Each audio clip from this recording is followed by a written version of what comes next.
안녕하세요. 오늘은 사도행전 14장. 14장은 이곤이 전도한 얘기인데 감정에 대해서 나와요. 감정 때문에 바울이 상처 있고 또 바울도 악감정을 품게 되는 어떤 그 시초가 보이는데 한번 얘기해 보죠. 읽고 얘기해 볼게요. 사도행전 14장입니다. 이에 이고니온에서 두 사도가 함께 유대인의 회당에 들어가 말하니 유대와 헬라의 허다한 무리가 믿더라.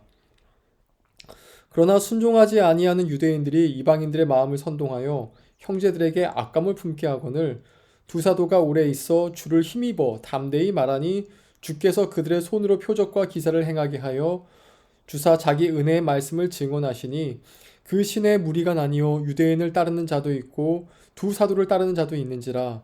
이방인과 유대인과 그 관리들이 두 사도를 모욕하여 돌려치려고 달려드니 그들이 알고 도망하여 루가오니아의 두 성 루스드라와 더베와 그 근방으로 가서 거기서 복음을 전하니라.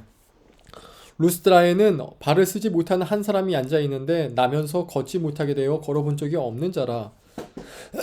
바울이 말하는 것을 듣거늘 바울이 주목하여 구원받을 믿음이 그에게 있는 것을 보고 큰 소리로 이르되 내 발로 바로 일어서라 하니 그 사람이 일어나 걷는지라.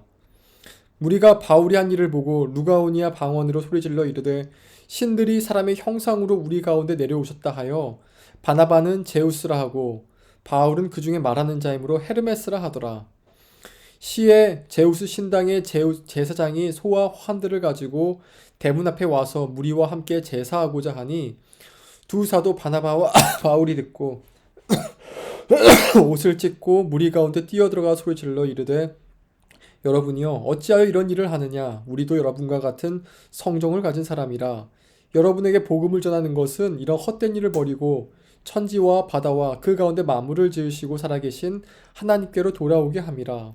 하나님이 지나간 세대에는 모든 민족으로 자기들의 길들을 가게 방임하셨으나 그러나 자기를 증언하지 아니하신 것이 아니니 곧 여러분에게 하늘로부터 비를 내리시며 결실기를 주시는 선한 일을 하사 음식과 기쁨으로 여러분의 마음에 만족하게 하셨느니라 하고 이렇게 말하여 겨우 무리를 말려 자기들에게 제사를 못하게 하니라.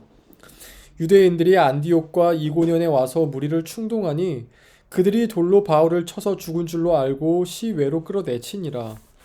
제자들이 둘러섰을 때 바울이 일어나 그 성에 들어갔다가 이튿날 바나바와 함께 더베로 가서 복음을 그 성에서 전하여 많은 사람을 제자로 삼고 루스드라와 이고니온과 안디옥으로 돌아가서 제자들의 마음을 굳게 하여 이 믿음에 머물러 있으라 권하고 또 우리가 하나님의 나라에 들어가려면 많은 환난을 겪어야 할 것이라 하고 각 교회에서 장로들을 택하여 금식기도 하며 그들이 믿는 주께 그들을 위탁하고 비시디아 가운데 지나가서 밤빌리아에 이르러 말씀을 버가에서 전하고 아달리아로 내려가서 거기서 배를 타고 안디옥에 이르니 그곳은 두 사도가 이룬 그 일을 위하여 전에 하나님의 은혜에 부탁하던 곳이라.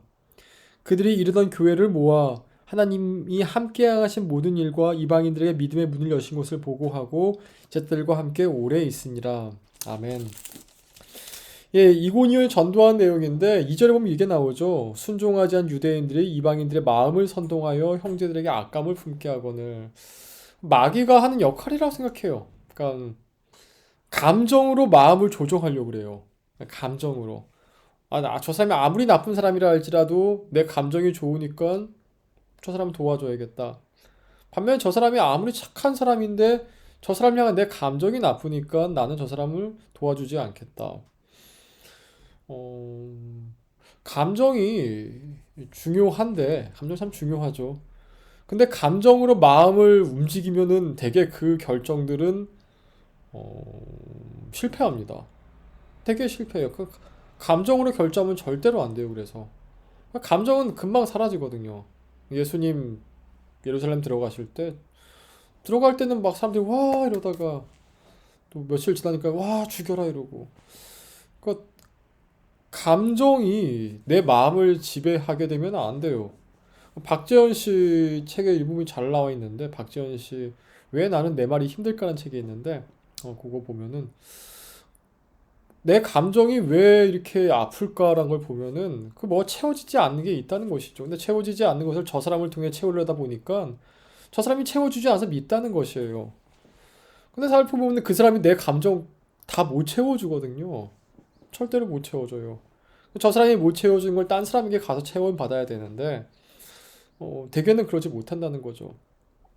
그래서 여기 보면 감정 때문에 유대인들이 복음 들을 기회를 잊어버려요. 참 아프죠. 또 오늘 보면 바울이 보면 이제 이고대에서 복음 전하다가 뒤지게 맞는 장면인데 재밌어요. 19절에 보니까 그들이 돌로 바울을 쳐서 죽은 줄을 알고. 근데 이때 바울과 바나바 같이 있었거든요. 근데 바나바는 돌로 안 맞았어요. 바울만 맞았어요. 음. 근데 바나바는 어디 있었을까요? 아마도 숨어 있지 않았을까 싶어요. 아니면 모른 척하고 있었거나. 그리고 이때 바울이 좀 감정이 상한 것처럼 보입니다. 왜냐면 이제 몇 장 뒤로 가면은 이제 바울과 바나바가 그때 완전히 이게 헤어져 버리거든요.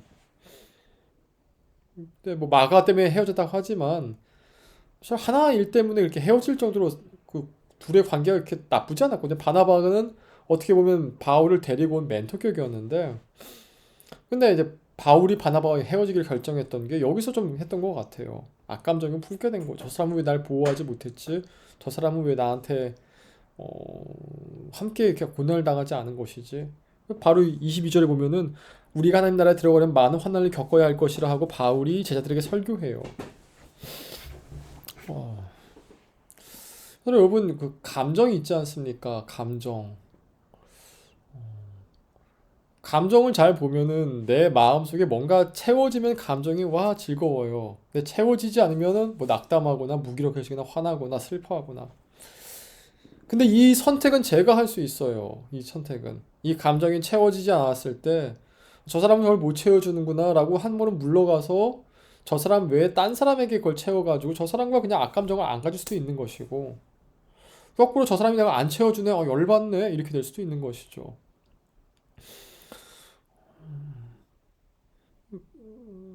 저는 참 이게 교회 목회를 하면서 감정이 참 많은 사람의 재능을 가리기도 하고 또 어떤 사람의 인생 자체를 이렇게 망쳐버리기도 하고 그런 것 같아요. 그거 많이 봤어요. 그런 같아요가 아니라 정말 많이 봤어요. 뭐 전도사 시절 때나 뭐 부교육자 지금 시절 때나 또 교육자 아닐 때도 말이죠. 감정은 우리가 다스릴 수 있는 겁니다. 그 감정은 뭐 꾹꾹 누르란 얘기가 아니라 저 사람에게 채워지지 않는 그 부분은 저 사람에게 요구하면 안 돼요. 저 사람에게 채워지지 않는 그 부분은 딴 사람에게 채워야 돼요. 그래서 그 사람에게는 그 사람의 거절을 내가 받아들일 수 있어야 되고 나 또한 그 사람에게 거절을 할 수 있는 관계여야 되는 것이죠. 그게 건강한 관계고 그게 내 감정을 지키는 일이에요. 근데 만일 이제 박재현 씨가 아까 얘기했던 그 사람이 얘기한 것처럼 내 거절에도 불구하고 계속 내 감정은 싫은데 막 밀고 들어온 사람이 있지 않습니까? 네 감정이 어쨌든 넌 꼭 내가 시키는 걸 해야 돼. 이런 사람에게는 이제는 어떻게 하면 그 사람과 관계를 좀 끊을 수 있을까, 단절할 수 있을까, 이관점으로 받아볼 수 있어야 되는 거죠. 모든 관계를 사랑으로, 사랑의 태도로 대할 수는 있겠지만, 모든 관계를 사랑의 감정으로 품을 수는 없어요. 그건 불가능해요. 그건 예수님도 불가능하세요. 증거가 뭐냐? 지옥에 보내신 이유가 그거죠. 죄가 해결되지 않고 나는 예수님을 통해서 죄 해결하지 않을 거야 라는 사람에게 하나님이 어떤 감정 품고 계시냐? 분노하세요.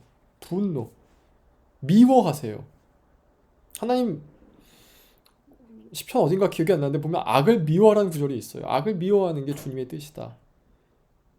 악을 미워하라 뭐 흔히들 얘기하는 죄는 용서하되 죄는 미워하지 말라. 성경에 그런 구절 없어요. 죄는 용서하되 죄는 미워하지 말라. 성경에 그런 구절 없어요. 있으면 저한테 좀 보여주세요.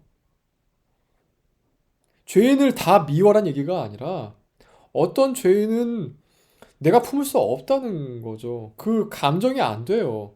계속해서 그 사람이 나를 때렸는데 난 너 때릴 거야 또 때릴 거야 또 때릴 거야 또 때릴 거야 나 사랑해 사랑해 사랑해 이거는 예수님 말씀하신 부분이 아니에요. 이 부분은 그분 사람 진짜 사랑하려면은 온유하게 대해야 돼 거리를 둬야 돼요. 안 그러면 내가 다쳐요. 예수님도 보면은 물론 십자가에 못 박혀 돌아가셨지만 자신을 해하려는 사람들 피하여 도망가신 게 복음서에는 굉장히 많이 나와요. 그들에게 굳이 말하려 하지 않으셨던 거죠. 피하셨어요. 자신을 해하려는 사람들을. 그러니 여러분, 우리가 이게 감정적인 부분인데 죽이려는 건 감정이거든요. 이렇게 죽이려는 사람은 뭐 저는 아프리카에서도 본 적이 없고 러시아에서 본 적이 없어요. 전쟁터는 경험해보지 못해서 모르겠지만 우리가 이 감정을 잘 받아들일 수도 있어야 되고 좀 잘 채울 수도 있어야 돼요. 오늘 14장 얘기하면서 뭐 감정 얘기했는데 저는 이렇게 한번 생각해봐요. 바울이 이때 좀 바나바에게 아픈 얘기를 했다면 바나바 그때 왜 나 맞고 있을 때 도망갔냐? 좀 도와주지. 좀 가치라 좀 있었주지. 그냥 우리 같이 복음 전한 사이 아니냐? 좀 서운했다. 이렇게 했을 때 바나바가 정말 미안하다. 내가 겁이 많아가지고 도망쳐 버렸다. 정말 미안하다. 이것이 뭐 한두 번만에 사고가 될는지 아닌지 모르겠지만 그렇게 됐다라면 헤어질 때 안 싸우고 헤어지지 않았을까요? 또 안 헤어질 수도 있지 않았을까요? 감정은 눌러두면 폭발해버려요. 채워줘야 돼요. 근데 저 사람이 안 되면 딴 사람에게. 오늘 하루도 여러분 주의 은혜 가운데서 감정 조절 잘 하시고 잘 채워가는 은혜가 있길 기원합니다. 기도하겠습니다.